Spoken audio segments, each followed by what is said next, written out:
Déclaration conjointe des partis politiques ensemble, LGD, MLP, Piste pour l'émergence et MPCR pour exiger la libération de M.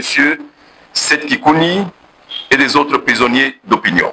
La dérive de l'actuel régime autoritaire de Kinshasa vers une dictature plus féroce est encore bien réelle en République démocratique du Congo. Par son incapacité à trouver des solutions face aux défis politiques, socio-économiques, sécuritaires et humanitaires, M. Félix Tshisekedi voit le mal partout. Il veut imposer une pensée unique aux Congolais en essayant par tous les moyens de museler l'opposition politique et réduire au silence toute voix discordante, surtout celle qui s'élève pour le mettre devant ses responsabilités. L'arrestation de l'opposant Seth Kikouni, de toute évidence préméditée, est intervenue en date du 2 septembre 2024, alors que ce dernier se trouvait dans son bureau de travail. Et par une curieuse coïncidence, le même jour que l'horrible massacre des détenus à la prison centrale de Makala, comme si c'était un moyen de faire taire un opposant qui n'hésite pas à hausser le ton contre les exactions et antivaleurs érigées en mode de gestion par les pouvoirs en place. Les événements de ces derniers moments rallongent la liste macabre des graves violations des droits et libertés des citoyens dans notre pays. C'est pourquoi nous, partis politiques signataires de cette déclaration, dépités par autant de faits d'atteinte à l'intégrité et à la dignité humaine, ainsi que des mises en danger fréquentes de la vie des Congolais, en solidarité avec l'opposant Seth Kikouni, ainsi que tous les autres prisonniers politiques et d'opinion. 1. Nous référons aux dispositions constitutionnelles et légales en vigueur dans notre pays, ainsi qu'aux instruments juridiques internationaux qui garantissent le respect à la dignité humaine. Condamnons fermement la détention du camarade Seth Kikouni, président national du parti politique Piste pour l'émergence et opposant au régime de M. Tshilombo Antoine Félix Tshisekedi.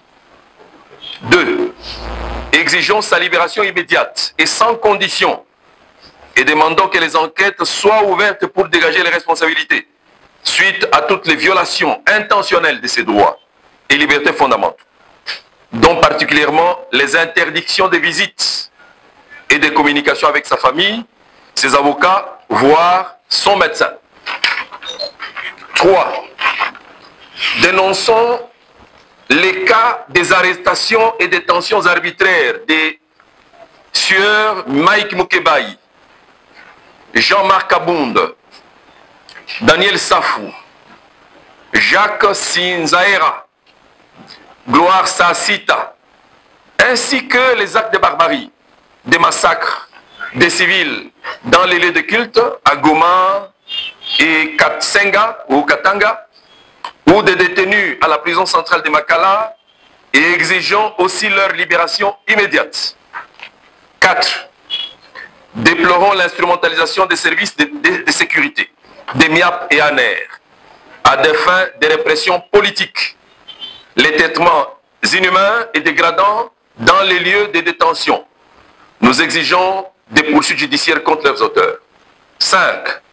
Lançons un appel à la population de se mobiliser de toutes ses forces pour défendre la Constitution et la démocratie, aujourd'hui mise à mal par les dérives dictatoriales d'un pouvoir essoufflé et incapable de répondre aux aspirations profondes et de se tenir prête à prendre part active à toutes les initiatives ou activités pacifiques et légales contre les atteintes à sa dignité et à sa souveraineté. 6. Enfin, alertons tous les pays amis du Congo au sein de l'Union africaine et de la communauté internationale du danger permanent que représente le régime Tshisekedi, sujet de violation des droits et libertés des citoyens, alors que nous sommes dans une démocratie constitutionnelle. Et à cet égard, exhortons les Nations Unies et les partenaires internationaux de rejeter la candidature de la RDC au Conseil des droits de l'homme des Nations Unies tant que ces abus persisteront. Fait à Kinshasa le 24 septembre 2024. Merci.